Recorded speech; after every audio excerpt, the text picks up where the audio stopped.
Alhamdulillahi Rabbil Alamin. Wassalatu wassalamu ala ashrafil anbiya wal mursalin wa ala alihi wa sahbihi ajma'in.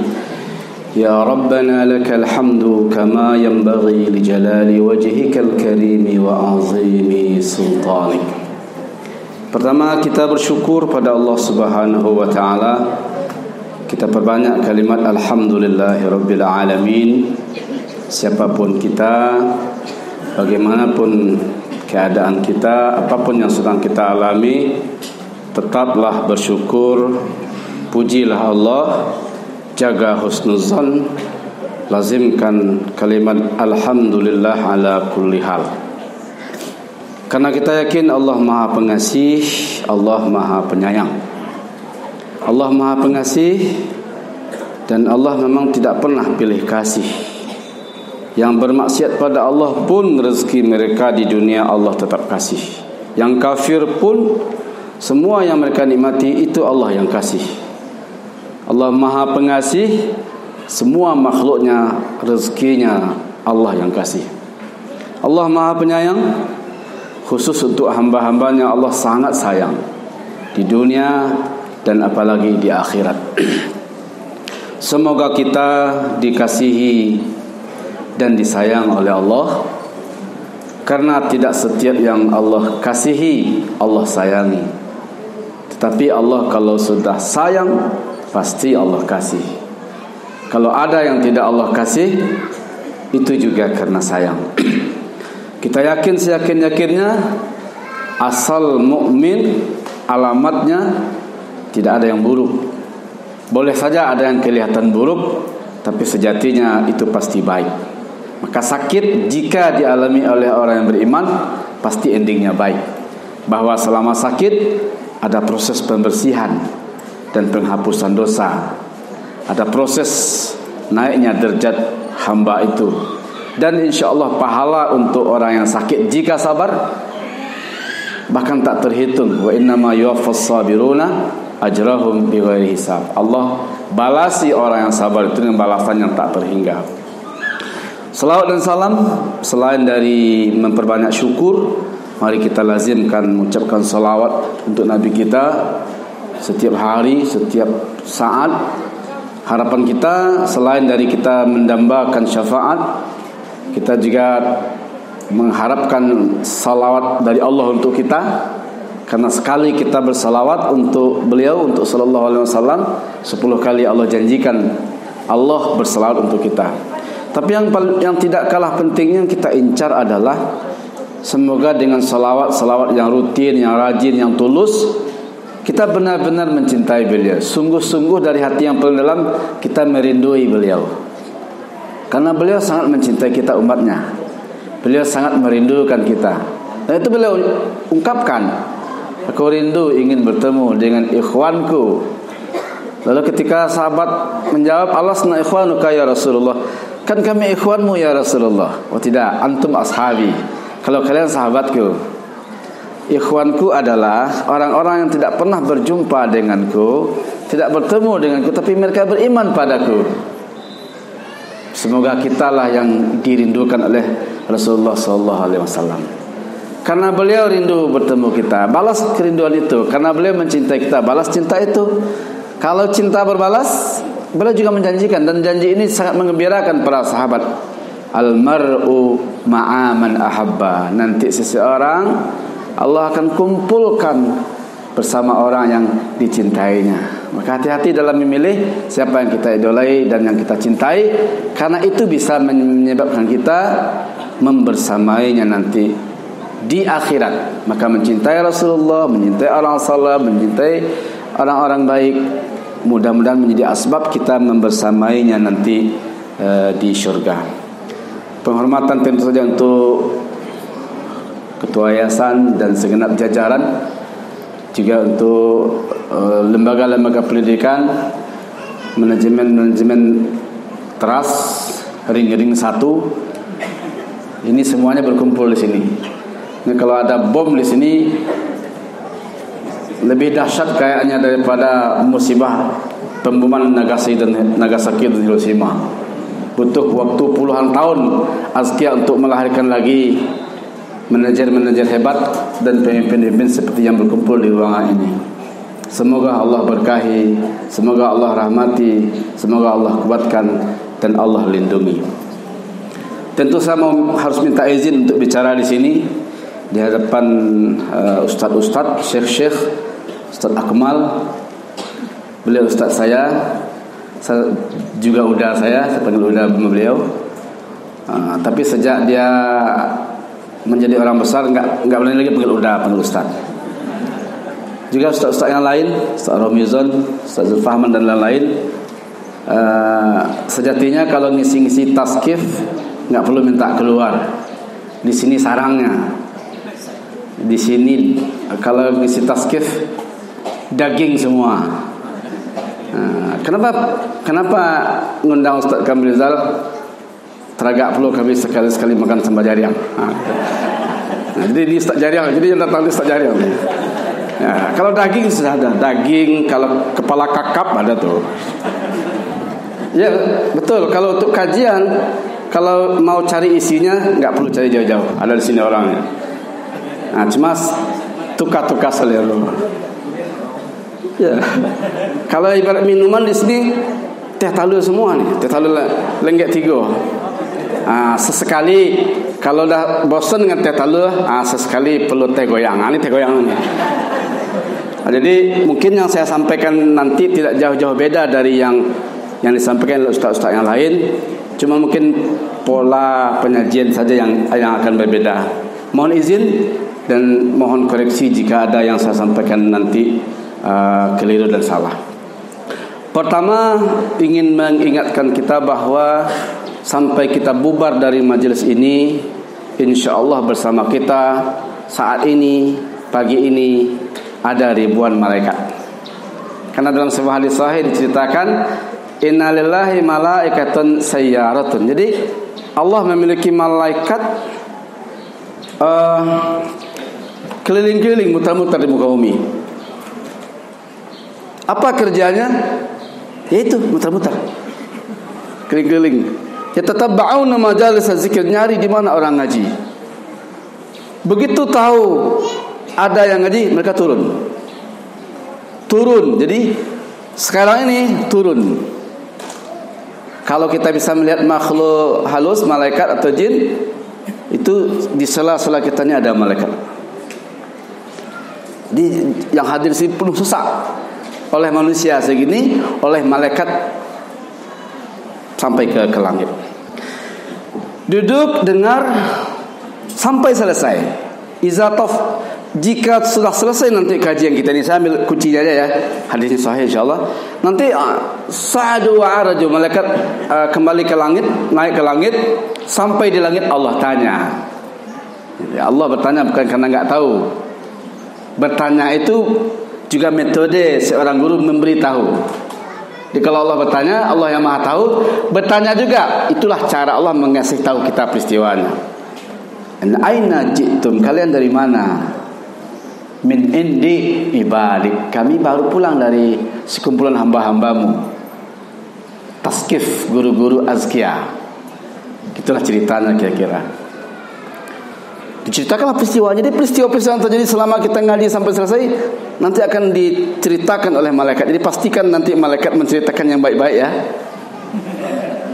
Ada yang lagi bersandar, ada lagi yang tertidur, ada yang lagi colek-colek, ada yang lagi buka-buka HP, itu disampaikan. Ya, kami baru pulang dari sekumpulan hamba-hambamu. Seperti apa laporannya kita nggak tahu, tapi kira-kira kayak tadi lah. Apa yang mereka inginkan? Kok mereka mau taskif?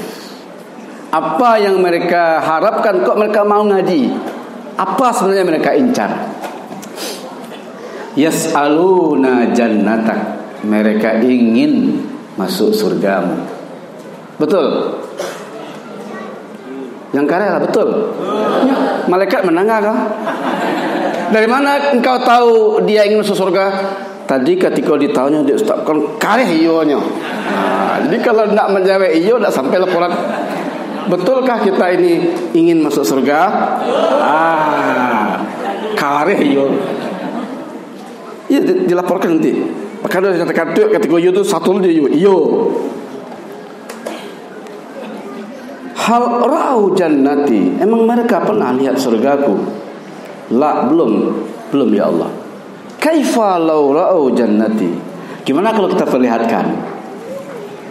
Ya Allah, belum melihat saja mereka sudah rindu ingin masuk surga, apalagi kalau diperlihatkan. Terus apa lagi kira-kira? Mereka ingin dilindungi dari neraka. Mereka takut masuk neraka ya Allah. Betul? Dari mana engkau tahu mereka takut masuk neraka? Tadi ketika ditanya, mereka bilang begitu, mereka takut masuk neraka. Hal ra'au narima, mereka pernah lihat neraka? Belum ya Allah. Kaifa law ra'au nar? Bagaimana kalau mereka lihat? Belum melihat aja mereka dah takut, apalagi kalau lihat. Apalagi yang mereka inginkan?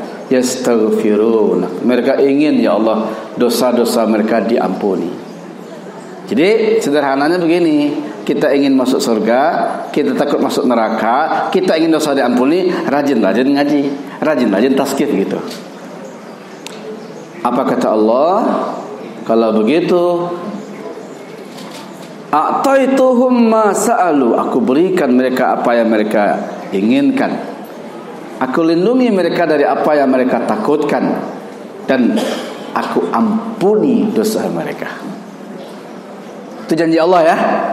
Jadi memang sederhana sekali sebenarnya kalau kita ingin dosa kita diampuni, kita ingin masuk surga dikabulkan dan dilindungi di neraka, rajin-rajin ikut majelis zikir, karena itu dilaporkan, setiap kajian-kajian dilaporkan oleh Allah oleh malaikat pada Allah, dan nanti mereka sampaikan ceritanya, peristiwanya dan seterusnya.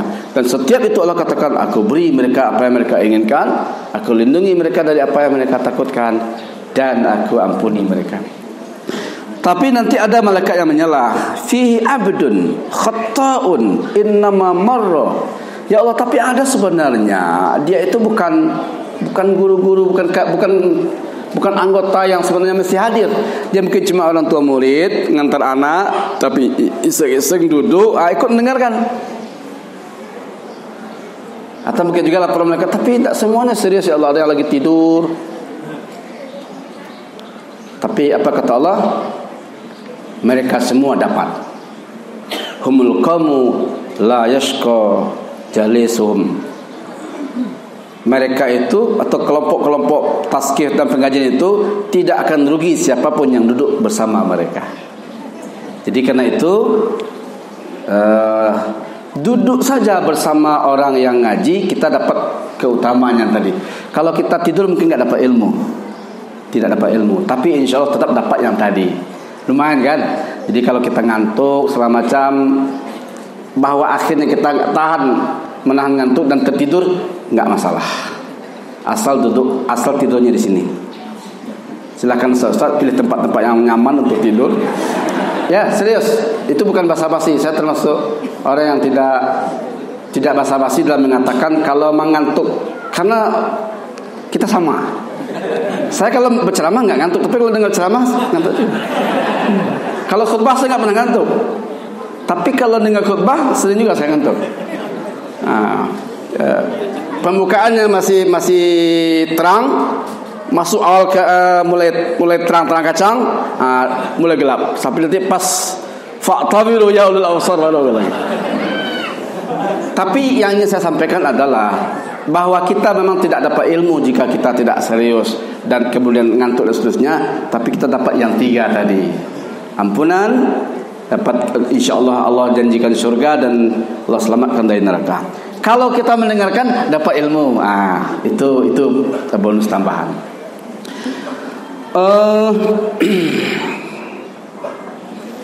Pembukaan jam lalu. Mohon izin kita coba setengah jam. Kemarin Ustaz Kemal minta kita coba bahas, diskusikan, lebih tepatnya kita ulang-ulang bab pentingnya menjaga lisan. Karena memang dalam surat Qaf ayat 18 Allah tegaskan, auzubillahi minasyaitonirrajim, Bismillahirrahmanirrahim. Ma yalfidhu min qaulin illa ladaihi raqibun atid. Satu lafaz atau satu kata yang kita ucapkan itu mungkin menurut pendapat kita sederhana, lalu hilang tak berbekas, kita lupa dan yang lain juga mungkin tidak ngaruh, tapi tercatat, dicatat oleh malaikat. Kata apapun yang kita ucapkan. Bahkan ketika kita sakit lalu kita aduh, ucapan aduh itu langsung dicatat. Nanti akan dikonfrontir, apa maksudnya aduh ini? Kenapa engkau mengaduh? Lalu baru ada nilainya, baru ada penilaian. Tapi dicatat dulu. Jadi semua yang kita ucapkan, apapun motifnya, apapun niatnya, itu dicatat oleh malaikat secara rapi. Satu kata saja, ma yalfidhu, satu kata saja kita lafazkan, ladaihi raqibun atid. Ini yang pertama. Jadi kita semua mesti punya kesadaran yang penuh bahwa setiap kita bicara itu langsung tercatat, dan kemudian nanti akan ditanya atau dipertanggungjawabkan apa makna, apa motif, dan apa tujuan dari kata-kata itu. Itu satu. Tidak sederhana ya, canda-canda, ketawa-ketawa dan seterusnya itu tercatat. Maka yang paling banyak bicaranya berarti paling banyak catatan yang akan dia pertanggungjawabkan.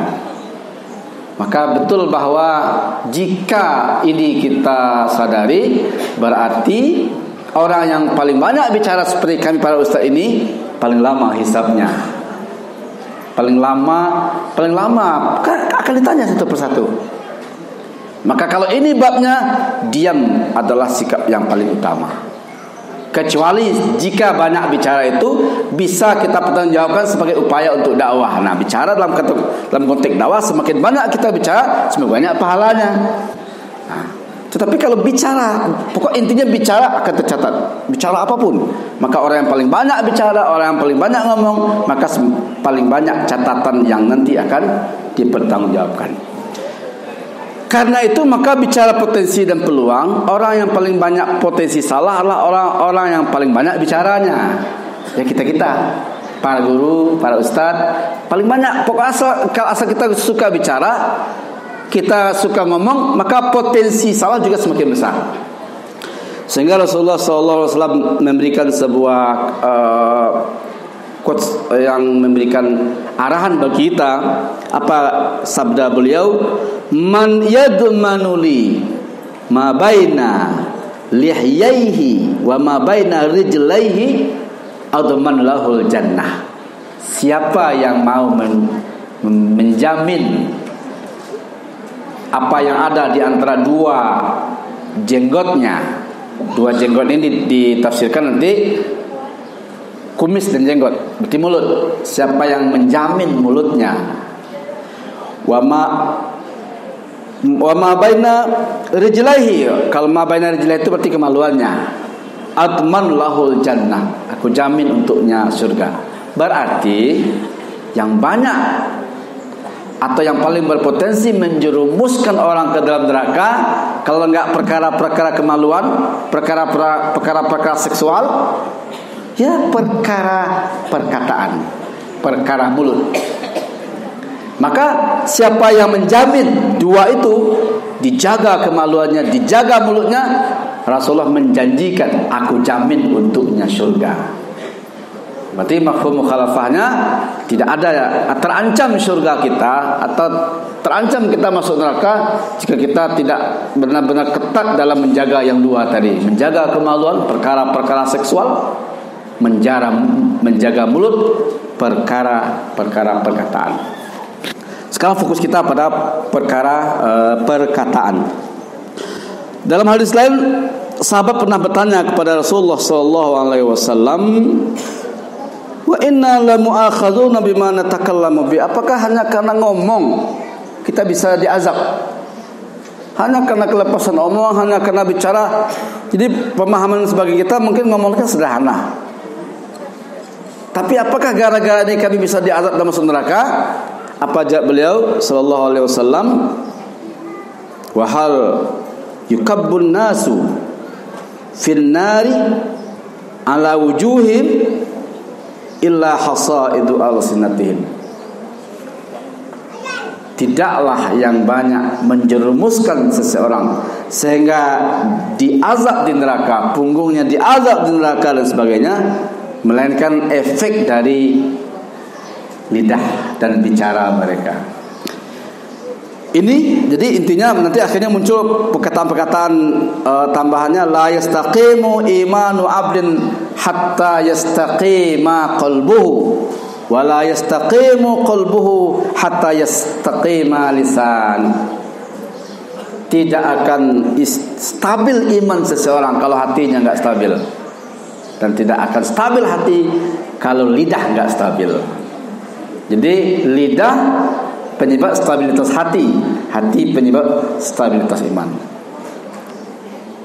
Satu lagi, man kaffa lisanahu satarallahu auratahu. Siapa yang menjaga lidahnya, Allah jaga kehormatannya, auratnya. Jadi para ustaz dan ustazah, memang sekarang yang paling fenomena adalah terbongkarnya aib yang bertahun-tahun sudah disimpan oleh seseorang atau oleh pasangannya gara-gara dia ngomong. Diundang di podcast, suami yang bermasalah dengan istrinya, dia ngomong. Awal-awalnya biasa-biasa saja, tapi akhirnya terpancing, dia ngomong sesuatu tentang aib istrinya yang selama ini orang nggak tahu, disimpan. Tapi setelah dia ngomong, terbuka semuanya. Nanti diundang lagi istrinya, balas, buka-bukaan. Ujung-ujungnya nanti rujuk. Aurat kita udah terbuka semuanya, aib suami udah terbuka, aib istri ujung-ujungnya rujuk. Bayangkan bagaimana coba kehidupan selanjutnya yang kita sudah saling membuka aib, menukar aib. Curhat juga begitu. Sebelum dia curhat, orang nggak tahu masalahnya apa. Lalu mulailah dia curhat, apalagi curhat di medsos. Memang ada fenomena, ada masalah, dia curhat di medsos. Akhirnya sedunia orang tahu, medsos kan sedunia orang buka. Sedunia orang tahu, oh ternyata. Dan kalau medsos dia lebih kejam lagi. Jejak digitalnya nggak bisa hapus. Kita hapus postingan kita, tapi kadang jejak digitalnya sudah simpan oleh orang lain. Dicurhat-curhat di medsos itu ini, dan di fenomena tidak cuma orang sembarangan ya. Kadang juga kita para ustaz, para ustazah terpancing untuk curhat. Padahal kalau curhat di medsos itu apa? Selain dari melepaskan apa yang dari hati, apa manfaatnya? Orang akan bantu? Nggak ada ceritanya orang bantu. Paling orang tuh prihatin, semoga kuat ukti, semoga salah, paling itu. Tapi bukankah masalah kita akan jadi diketahui oleh orang lain? Nanti kita akan bahas kapankah kita boleh curhat masalah kita pada orang lain. Secara umum, ketika kita curhat, apalagi terkait seseorang, pada saat itu kita sedang menghibah. Dan kadang-kadang bukan orang lain juga, suami kita sendiri, pasangan kita sendiri, anak kita sendiri, dan seterusnya. Jadi man kaffa lisanahu satarallahu auratahu. Ini hadis Ibnu Abi Dunya dari Ibnu Umar. Siapa yang menjaga lidahnya, Allah akan jaga auratnya. Ini saja sebenarnya langsung kita bawa pulang, selesai kajian kita. Pertama, hati-hati ucapan. Yang kedua, begitu kita bicara akan tercatat. Berarti semakin banyak bicara, semakin lama pertanggungjawaban. Dan begitu kita bicara, aurat kita bisa terbongkar, aib kita bisa diketahui oleh orang lain. Kadang kita takjub melihat seseorang, penampilannya, tapi begitu dia ngomong, hilang, sirna semua takjub kita. Kenapa? Ketika dia ngomong, tanpa sadar dia ngomong tentang kelemahannya, tentang auratnya, tentang yang lain. Oke. Apa yang mesti kita waspadai terkait lidah ini? Pertama, bohong. Mengungkapkan sesuatu yang beda dari aslinya itu bohong. Dan terus terang para ustaz dan ustazah, bohong ini adalah induk dosa. Dia akan melahirkan banyak dosa berikutnya. Sekali berbohong, butuh bohong-bohong berikutnya agar kebohongan pertama tidak terbongkar. Dan itu banyak. Bagaimana orang kelimpungan menutupi satu bohong, menciptakan bohong-bohong berikutnya, enggak selesai-selesai. Bikin skenario, ketahuan bikin skenario baru untuk menutupinya. Makin ditutupi makin terbuka. Dalam konteks sederhana kita juga temukan di sekolah. Ya kalau anak nggak masuk, kenapa nggak masuk kemarin? Sebenarnya dia nggak masuk karena malas. Karena malas, nggak ada alasan apa-apa. Tapi mau bilang malas nggak berani, terpaksa bohong. Kenapa nggak masuk kemarin? Sakit bu. Bohong satu. Sakit apa? Karena kita dah terlanjur bohong. Ketika pertanyaan sakit apa, ya dijawab sakit perut. Ada 2. Gimana rasanya? Ya melilit-lilit, nggak tahan. 3. Udah berobat belum? Udah 4. Kemana berobatnya? Ke klinik 5. Terus apa dikasih? Bodrek 6. Semakin nyinyi orang bertanya, tidak ada pilihan selain dari berbohong lagi. Jadi sekali berbohong, kita akan berbohong selanjutnya. Jadi apa? Memang makanya katakan tidak mungkin seorang mukmin berbohong. Mukmin mungkin saja terlanjur mencuri, terlanjur berzina, tapi kalau berbohong, karena berbohong itu tidak mungkin dilakukan, apalagi kalau menjadi karakter. Ya tidak ada yang bisa dipaci, Ustaz. Bohong seisinya. Susah memegang kata-katanya, mana yang benar, mana yang serius, mana. Itu yang pertama. Kalau begitu kita bohong sekali, akan butuh bohong untuk menutupinya. Kalau bohong berkali-kali, maka dia akan menjadi karakter. Kalau menjadi karakter, itu dia munafik. Jadi kalau cuma sekali, kalau ada orang sekali bohong, kita nggak boleh bilang kamu munafik, nggak boleh. Paling bisa kita katakan kamu melakukan perbuatan orang munafik. Fika syai'un minan nifaq, terindikasi munafik. Tapi kalau berkali-kali bohong, memang dah jadi air mandinya dan berkarakternya, tidak mungkin seorang muslim punya karakter pembohong. Itu yang satu. Jadi kita mesti berlatih dan bekerja keras untuk berani berkata apa adanya, apapun risikonya. Mungkin awalnya pahit. Ya kalau kita tarik tarang Ustaz, pekunjung Tasingguang. Contoh, kita diundang, datang deh, insyaallah. Kalau kita sudah berniat enggak datang, lalu kita ucapkan insyaallah, kita secara sengaja berbohong memakai nama Allah. Kalau nak katakan tidak, cari alasan. Dia mungkin tidak bisa datang tuh, bolah tu janji semacam. Mungkin dia kecewa, tapi itu lebih ringan ketimbang kita bilang insyaallah, mantap loh insyallahnya, dan dia berharap ternyata kita enggak datang. Orang kalau dikasih harapan ternyata kita enggak datang, itu sakitnya jauh dalam, lama. Belajarlah berkata tidak jika kita tidak akan datang. Dia mungkin mau datang, mohon maaf, ambolah do janji lah segala macam, tapi ambo doakan insyaallah. Ambolah di dalam tu, ambo doakan. Mungkin dia kecewa tapi tidak sedalam ketika kita bilang datang. Apalagi kita sama sahabatnya, ditunggu-tunggu kedatangannya, faktanya kita enggak datang. Dan memang kita dari awal rencana enggak datang, cuma kita enggak berani terus terang insyaallah, dan berarti kita berbohong menggunakan kalimat insyaallah. Nah, berbohong syar'i seperti ini nih, hati-hati nih para ustaz dan sahabat. Sering kita terjebak kepada kalimat-kalimat insyaallah, dan kita mendegradasi makna insyaallah yang sebenarnya insyaallah itu adalah pasti, cuma kita enggak boleh mengucapkan kata-kata pasti. Yang kedua, para ustaz dan ustazah yang Allah muliakan, selain dari bohong, selain dari mengungkapkan kalimat-kalimat yang sebenarnya tidak seperti yang kita rencanakan, yang kita niatkan, kalimat yang kedua adalah ghibah.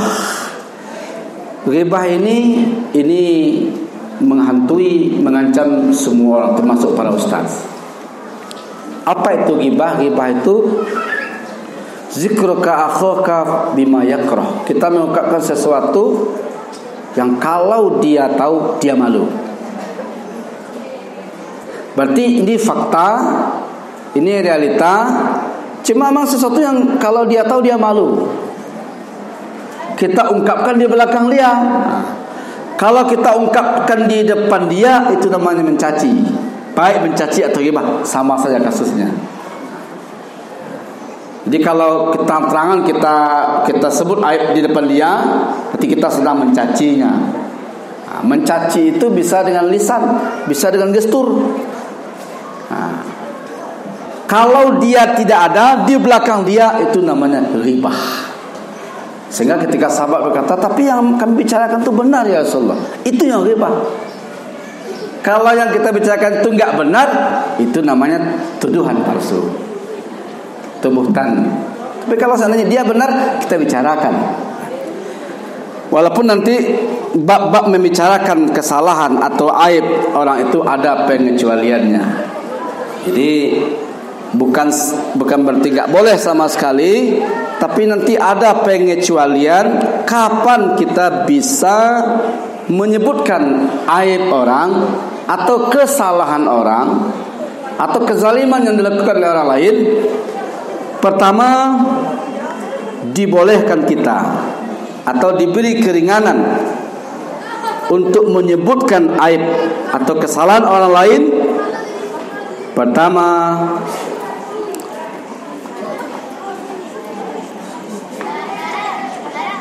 at-tazallum. At-tazallum itu artinya kita melaporkan tindakan kezaliman yang kita terima. Kita dizalimi, hak kita enggak itu, kita melaporkan. Nah, kalau melaporkan seseorang, itu perlu sebutkan kasusnya. Kita datang ke polisi minta keadilan, lapor. Nah, kalau kita melapor, ya enggak ada pilihan, sebutkan. Pak, si Anu melakukan ini. Apa yang dilakukannya? Sebutkan. Tidak ada di situ berlaku hukum dilarang ghibah. Tapi Pak, ambo tidak nama menyebut salahnya. Betul ke ghibah. Tapi apa kamu lapor? Iya Pak. Ambo memang saksinya, ambo yang mengalami. Apa kesalahannya? Tidak apa, betul ke ghibah. Kena lampang di sini. Jadi kalau kita melaporkan seseorang karena kita dizalimi, karena kita dirugikan, atau kita melihat kasus terjadi, kita laporkan. Itu memang tidak ada pilihan, kita menyebutkan kasusnya. Semakin detail semakin bagus, agar nanti hukum yang berlaku padanya juga pas. Itu yang pertama. Boleh kita menyebutkan kesalahan kalau kita, termasuk kita melapor ke atasan. Kenapa kita melaporkan ke atasan? Tapi ingat ya, melaporkan ini kita menuntut keadilan. Kita melapor ini agar kezalimannya berhenti, agar hak-hak diterima, itu boleh. Tidak ada motif lain. Kalau motifnya adalah menjatuhkan, motifnya adalah black campaign, itu tidak boleh. Tapi kita menuntut keadilan. Hak kita tidak kita terima, lalu kezaliman ini mesti selesai, kita laporkan. Harus ada keberanian kita untuk mengambil tindakan ini untuk menyelamatkan. Yang kedua, istiftah. Kita konsul. Kalau kita konsul apakah kepada ustaz atau kepada psikolog, itu tidak ada pilihan, memang kita sampaikan apa masalahnya, termasuk gimana kejadiannya, kita ceritakan semuanya. Sehingga fatwa yang keluar dari ustaz itu memang tidak bias. Jadi kita sampaikan apa adanya, kita ceritakan kronologisnya, targetnya apa, agar kita dapat solusi yang pas. Maka ketika kepada psikolog atau kepada murabi kita atau kepada ini, itu boleh kita menyampaikan kasus yang kita alami agar kita mendapatkan solusi. Tahzirul muslimin, menyelamatkan orang lain. Jadi kadangkala perlu kita sampaikan aib seseorang untuk menyelamatkan orang lain. Biasanya bab-bab pernikahan. Jadi dia seorang akhwat solehah, teman kita, dan kita tahu dia selama ini menjaga dirinya, ada lamaran datang, kita tahu yang melamar ada masalah. Apakah masalahnya penyimpangan, ada masalah, pokoknya tahu kita masalah. Kita diam, berarti kita turut menjerumuskan saudari kita. Waktu itu agar menyelamatkan orang lain ini kita sampaikan aibnya. Saya tahu dia punya kasus-kasus gini dan dia belum bertaubat. Kasus-kasus gini dan dia belum sembuh. Sampaikan untuk menyelamatkan. Apalagi kalau terkait yang lebih besar lagi, terkait jabatan. Kalau jabatan ini dipegang oleh orang yang kita tahu karakternya, banyak yang akan dirugikan kaum muslimin yang akan mendapatkan kezaliman. Mesti sampaikan. Apakah bab pemimpin, apakah bab kepala dan sebagainya, itu mesti kita buka. Yang selanjutnya, boleh saja kita sebutkan aib orang jika mujahiran bil fisq. Memang orangnya bangga.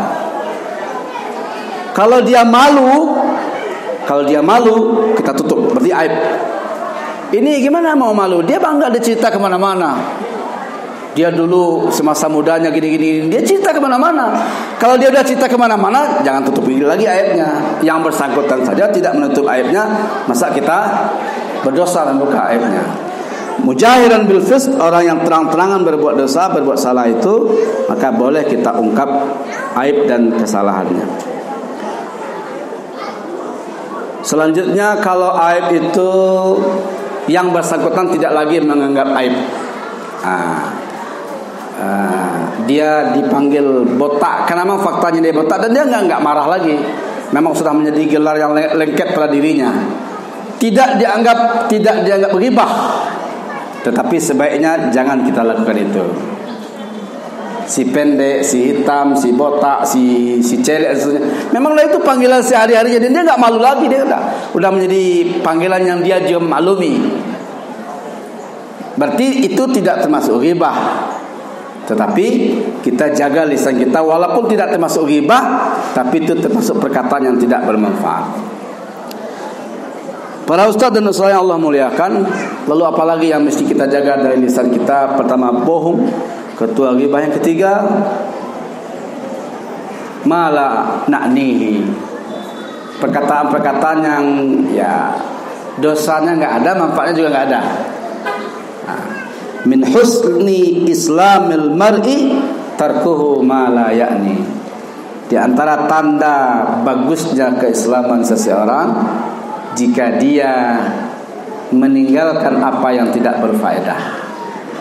Karena ketika kita mengucapkan sesuatu yang tidak berfaedah, pada saat yang sama kita kehilangan kesempatan mengucapkan sesuatu yang berfaedah. Karena tidak mungkin kita melakukan dua hal secara bersamaan. Terlalu banyak kita mengucapkan yang tidak berfaedah, berarti kita kehilangan banyak waktu untuk mengucapkan hal-hal yang berfaedah. Maka di antara kesempurnaan keislaman seseorang, tarkuhu ma la ya'ni. Artinya para ustaz dan ustazah yang Allah muliakan, menjaga lidah ini mungkin tidak kalah pentingnya ketimbang melakukan amal soleh. Kenapa? Karena nanti akan ada kejadian orang itu amalnya banyak. Secara pribadi kita salut dengan amal pribadinya. Rajin baca Quran, rajin tahajud, rajin infak sedekah. Pendek kata kesolehan individunya betul-betul jempolan. Tapi kalau lidahnya tak terjaga, akan ada nanti kasus di akhirat, orang pulang membawa amal soleh yang banyak, tetapi hampir semuanya amal soleh itu tidak dia nikmati. Kenapa? Perkara lidah. Karena setiap ucapan-ucapan yang kita lakukan dan menyakiti orang lain, itu orang itu nanti akan menuntut. Apalagi kalau ucapan-ucapan yang mencederai kehormatan orang lain, nanti dia akan menuntut. Maka termasuk itu, apakah ghibah namanya? Jadi kalau sudah kita menghibah, orang sekarang nggak tahu kita ghibah, itu tercatat dan nanti dia akan tuntut. Dia akan tuntut Dan ketika dia menuntut mesti ada kompensasi, dan tidak ada kompensasi lain karena tidak ada lagi harta, tidak ada lagi emas dan perak kecuali amal soleh. Maka malanglah orang ahlul Quran, ahlus sadaqah, ahlus salah. Banyak ibadahnya, bertebaran kebaikannya, habis hanya untuk menetralkan, mengkelirkan orang-orang yang dirugikan dan sebagian besar oleh lidahnya. Jadi tidak, bahkan kalau ibadah kita sedikit, katakanlah ibadah kita agak banyak, tapi kita menjaga lidah, bisa jadi nanti kita terkaget-kaget. Ini pahala apa ya Allah? Ini pahala si A karena dia dulu memfitnahmu. Ini apa lagi nih ya Allah? Ini pahala si B karena dia dulu menyakitimu. Jadi kalau kita sering berada pada posisi yang dizalimi, kalau kita sabar tidak kita balas, itu nanti di akhir kita akan ibadah kita sederhana, nggak banyak, nggak muluk-muluk. Selain dari yang wajib-wajib, yang pasti-pasti, nggak banyak ibadah kita. Tapi pertama kita banyak diam. Kita sering diam walaupun kita tahu kita diceritakan, kita dicaci, kita terus. Berarti pada saatnya nanti kita akan terkaget di akhirat manakala kita menerima amalan-amalan karena kita merasa tidak pernah melakukan amal seistimewa ini. Nah, apakah itu? Di antaranya kompensasi dari kata-kata yang menyakitkan yang kita terima, yang kita sabar menerimanya. Kompensasi dari kezaliman yang kita dapatkan, yang kita sabar menerimanya. Fitnah, caci maki, apapun namanya, ada kompensasinya. Sebaliknya juga begitu. Kalau kita suka menghibah, kita suka berjanji, kita suka PHP, dan itu tidak kita penuhi, itu menjadi hutang yang tidak kita bayar. Jadi kalau kita tidak akan memenuhi, jangan berjanji. Karena sekali kita berjanji akan tercatat. Kecuali kalau kita clearkan kenapa kita tidak memenuhinya, apa kendalanya, dan kita minta maaf karenanya. Begitu kita mengatakan sesuatu, kalau tidak kita tepati, itu juga akan dicatat. Nah, jadi kita mengucapkan sesuatu yang tidak akan kita kerjakan, itu jangan. Pastikan ini memang kita akan lakukan, maka baru kita kerjakan. Karena mengatakan sesuatu yang tidak akan kita kerjakan secara sengaja, itu ada kompensasinya. Maka muwafaqatul a'mal bil aqwal itu indikasi istiqomahnya iman seseorang. Memang sesuai yang dia katakan, pasti dia kerjakan. Maka para ulama-ulama terdahulu, dia kalau mau ceramah tentang pembebasan budak, apa yang dilakukan? Dibebaskan dulu budak. Kalau sudah dibebaskannya budak, baru dia ceramah tentang keutamaan membebaskan budak. Intinya dia mau ngasih arahan apa nih pada masyarakat. Dia kerjakan dulu. Setelah dia yakin bisa mengerjakannya, baru dia ceramahkan. Nah, jadi kita juga bisa melatih itu. Kita bisa melatih bahwa apa yang akan kita sampaikan itu pastikan kita akan mengerjakannya enggak. Itu juga bisa menjadi barometer bahwa yang kita perintahkan itu memang bisa dikerjakan. Faktanya kita mengerjakannya. Jadi kalau seandainya kita memberikan arahan, kita sendiri sudah nggak bisa mengerjakannya. Kita tidak mau mengerjakannya, lalu kita perintahkan. Nah, jadi tidak ada muwafaqatu al-aqwal bil a'mal. Para ustaz dan saudara yang Allah muliakan, berarti tugas kita adalah terkait lidah ini memang sangat berat, terutama bagi yang sering ngomong. Kita sebagai pimpinan, sebagai ustadz, sebagai penceramah, dituntut benar-benar mewaspadai bahwa semua yang kita katakan ini benar-benar akan kita kerjakan atau benar-benar kita yakini. Karena kalau kita mengatakan sesuatu kita sendiri nggak yakin, berarti kita juga dikatakan berbohong. Karena toh kita sendiri tidak yakin. Apa bukti kita tidak yakin? Kita tidak mengerjakannya. Maka begitu kita berkata, yakini bahwa yang kita katakan ini adalah berfaedah dan memang kita akan mengerjakan dan melakukannya. tidak ada unsur PHP, tidak ada unsur ngeprang. Bahkan sebenarnya dilarang juga kita bercanda tapi menggunakan kalimat-kalimat bohong. Hanya bercanda Ustaz, kami enggak serius. Tidak al-mizah. Jadi kayak stand up comedy. Stand up comedy itu sering dia berhasil memukau orang, membuat orang ketawa, tapi dengan cerita-cerita rekayasa dan bohong. Nah, itu kalau dalam pandangan Muslim juga bercanda, berbohong walaupun untuk bercanda itu juga tidak boleh. Saya dulu begini orang ketawa, padahal dia nggak pernah begitu. Saya pernah bertemu dengan si A, lalu akhirnya orang ketawa, padahal dia nggak pernah begitu. Itu juga berbohong. Walaupun tujuannya untuk bercanda, walaupun untuk mizah. Jadi yang punya bakat stand up comedy, bikinlah stand up comedy yang memang fakta. Kita punya bakat untuk stand up comedy, menjaga suasana, tapi bikin cerita-cerita yang cerita itu adalah fakta. Atau kita terus terang aja, ini cerita yang saya terima, saya nggak tahu apakah ini benar apa tidak, tapi ambil ibrahnya, itu boleh saja. Tapi tidak boleh kita asal sehingga orang memahami kita pelakunya, kita mengalaminya, padahal tidak sama sekali. Itu barangkali para ustaz dan ustazah yang Allah muliakan, menjaga lidah, menjaga perkataan adalah pekerjaan berat bagi orang-orang yang memang berprofesi menggunakan suara. Karena kita apalagi sebagai guru setiap hari berbicara, ingat setiap pembicaraan kita dicatat oleh malaikat. Kalau pembicaraan kita itu menghasilkan yang baik, bersumber dari niat baik, maka itu adalah ladang amal. Menjaga lidah, opsi pertamanya adalah berkata baik, opsi keduanya adalah diam. Jadi diam bukan opsi utama ya. Jadi kalau begitu Ustaz, agar kita selamat kita banyak diam saja, itu bukan opsi utama, itu opsi alternatif. Opsi utama adalah gunakan bicara dan lidah untuk hal yang baik-baik.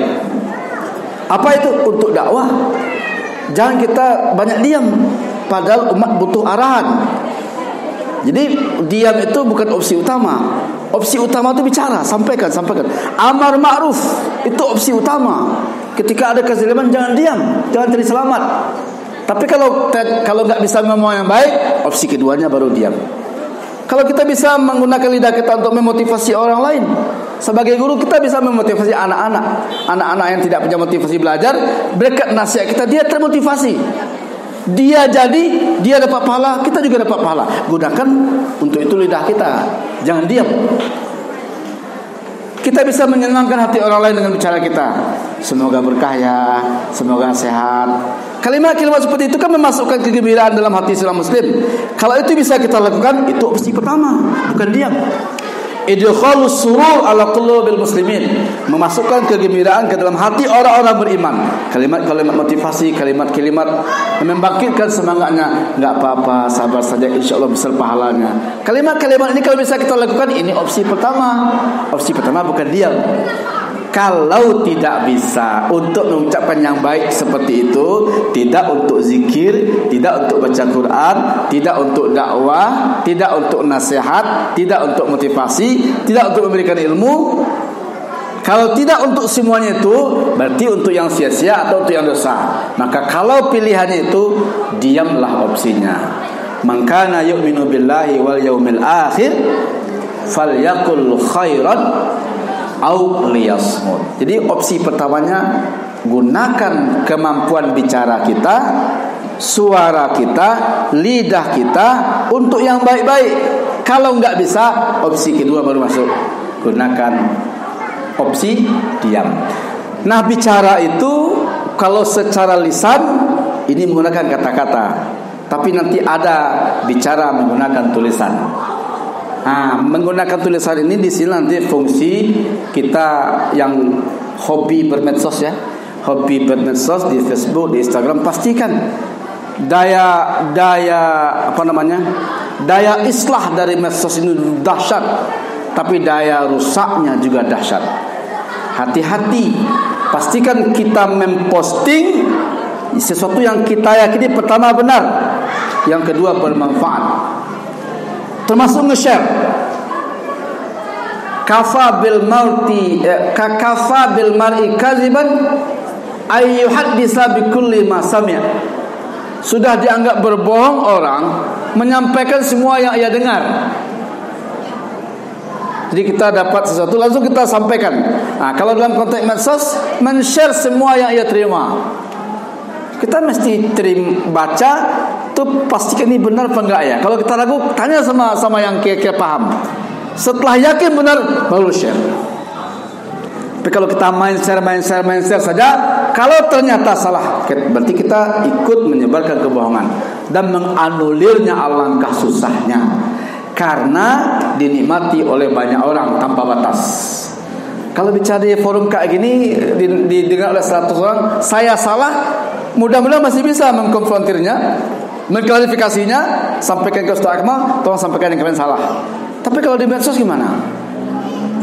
Jadi yang hobi berFacebook, saya juga termasuk yang sejak pandemi, tapi ya sebelum pandemi saya tidak punya Facebook, tapi sejak pandemi nggak bisa kemana-mana, hanya di rumah, maka Facebook saya anggap cara untuk menyampaikan pesan-pesan. Nah, pastikan ketika kita memposting sesuatu, pertama pastikan itu benar, karena kalau nggak benar kita berarti memposting kebohongan. Yang kedua, pastikan tujuannya baik. Kalau kita main share saja, secara duniawi saja kita bisa terancam. Kita nge-share sesuatu walaupun nanti kita hapus lagi, tapi kalau disimpan datanya oleh orang, diproses, dihukum. Dan sudah ada ustazah kita yang sebenarnya begitu berita itu di-share langsung dihapusnya, sayangnya bukti postingannya disimpan oleh orang dan diajukan, akhirnya dipenjara. Padahal niatnya baik, padahal informasi yang ia terima tidaklah salah, cuma memang belum final sehingga dianggap kategori hoax. Jadi dalam bermedsos, apakah curhat di medsos, cerita di medsos, hati-hati, pastikan yang kita posting itu berita benar, curhat itu bermanfaat. Kalau tidak, berpotensi kita menghibah. Apalagi kita curhat tentang suami kita, berarti kita menghibah suami kita, menghibah istri kita. Bahkan ada orang curhat tentang orang tuanya, berarti dia menghibah orang tuanya. Semua orangnya akhirnya tahu, walaupun akhirnya dia sadar dan menyadari, tapi semua sudah tersebar begitu. Oke, ma yalfizu min qaulin illa ladaihi raqibun atid. Tidaklah satu kata pun yang kamu ucapkan melainkan tercatat dan akan dipertanggungjawabkan. Semoga kita berhati-hati dalam bicara dan bersiap-siap mempertanggungjawabkan setiap kita bicara. Pastikan yang kita bicarakan benar, pastikan tujuannya benar, pastikan ada maslahatnya. Bahkan kalaupun benar tapi maslahatnya sedikit, enggak usah disampaikan. Walaupun benar tapi mudaratnya lebih besar, haram disampaikan. Berarti itu yang mesti menjadi perhatian kita bersama. Wallahu a'lam bishawab. Barangkali itu. Assalamualaikum warahmatullahi wabarakatuh. Ya.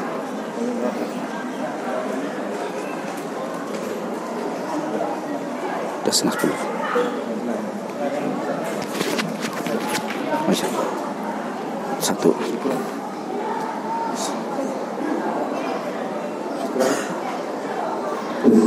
Syukuran jazakallah ucapkan kepada Ustaz.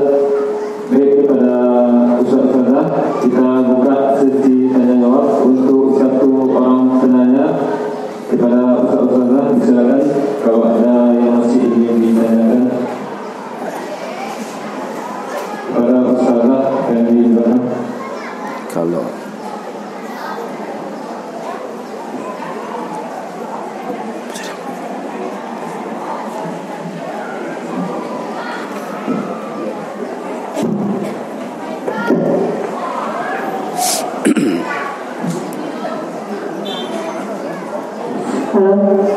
Assalamualaikum warahmatullahi wabarakatuh.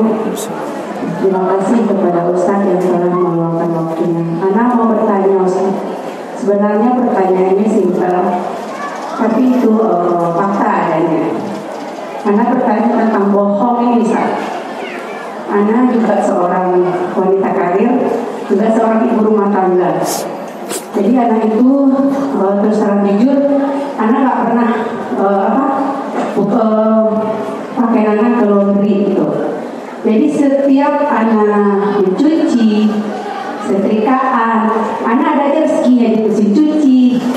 kesetrikaan gitu. Jadi setiap anak dapat rezeki, anak terus bersorak di rumah. Ada yang kehilangan, tapi anak tahu siapa orang punya. Kalau di mesin cuci anak nggak tahu siapa yang punya, karena uang itu pada mengapung semuanya di mesin cuci. Kalau setrikaan, anak tahu siapa yang punya, tapi anak nggak mau tebak langsung, karena dia akan mengaku gitu.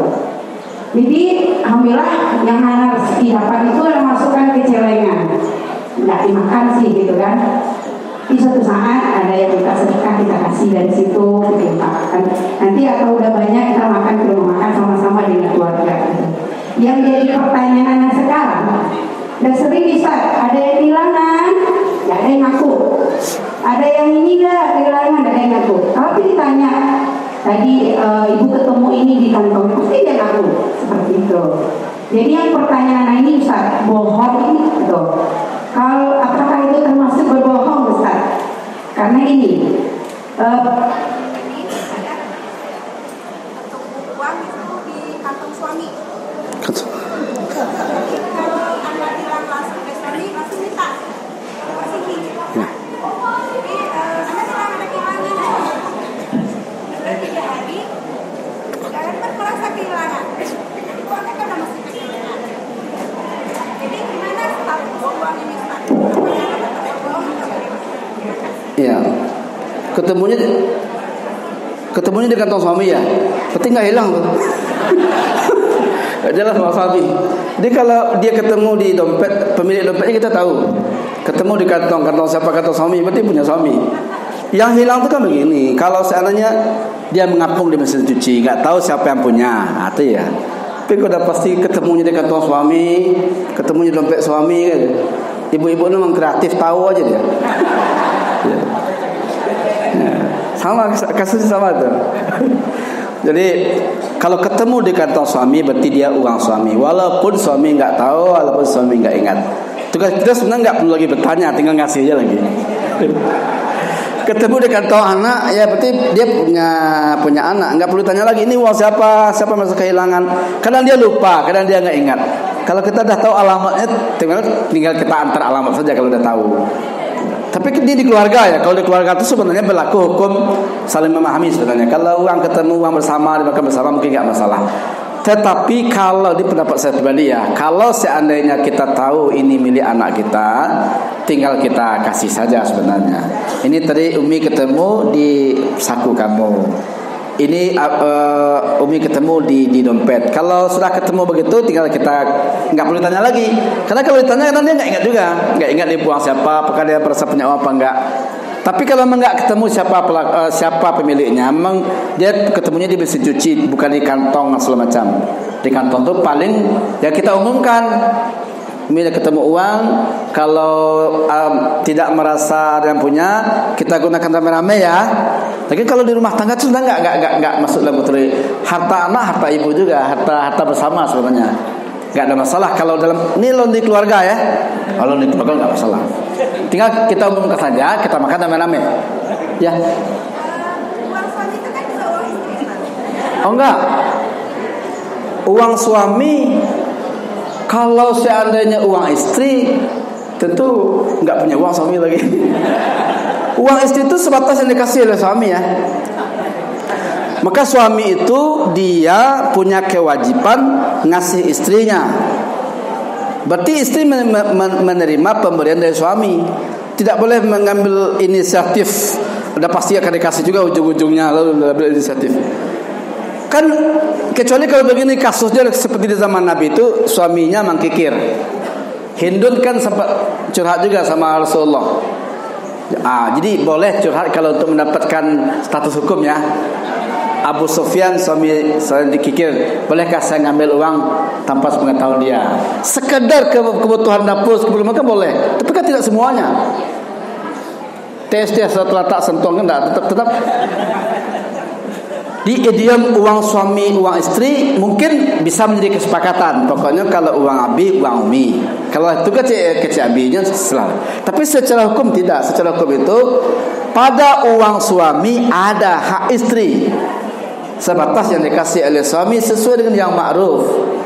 Walaupun dalam konteks kita tidak pernah hitung-hitungan, dompet suami taruh aja. Itu kan sudah kesepakatan tertulis. Tapi tidak menjadi semacam sebuah aturan uang suami, uang istri bukan uang suami. Nah, kalau uang suami itu kan dia karena uangnya banyak.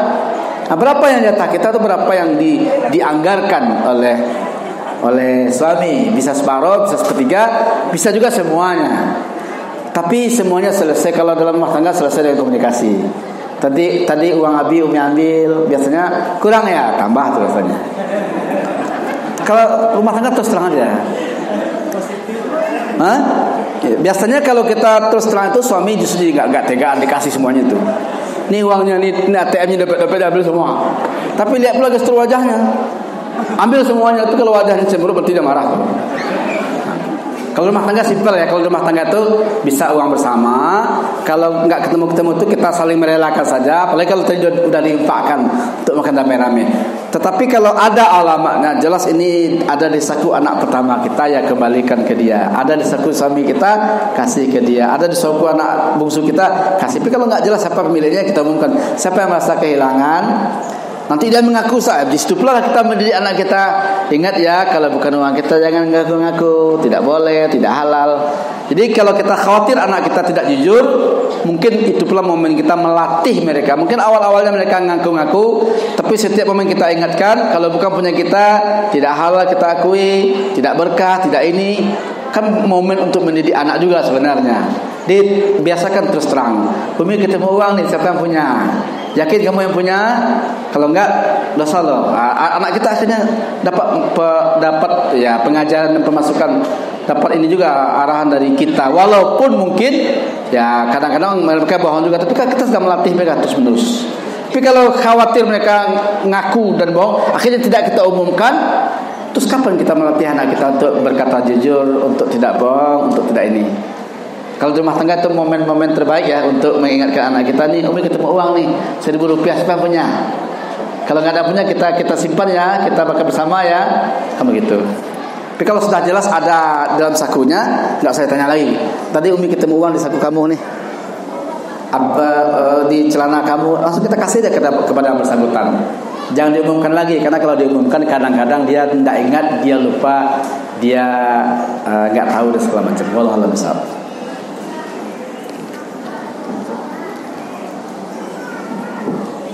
Syukuran Ustaz. Saudara, izinkan ana membacakan sebuah pantun. Balik durian ke batu sangka, makano sama kata. Semoga Allah kuatkan hati kita untuk selalu menjaga lisan. Amin ya rabbal alamin. Baik saudara, Oke saudara, mungkin dengan berakhirnya jawaban tadi, maka berakhir pula kegiatan tazkir kita pada hari ini.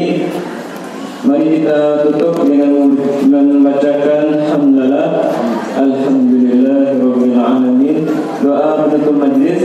Subhanallahumma wa bihamdika asyhadu an la ilaha illa anta astaghfiruka wa atubu ilaik. Sebelum ditutup, izinkan anda membacakan satu buah pantun lagi. Makan siang bersama rendang ditambah sakare kopi. Jika aduh kemauan ambo dan kurang, ambo mohon maaf satu lesati. Bila taufik, assalamualaikum warahmatullahi wabarakatuh.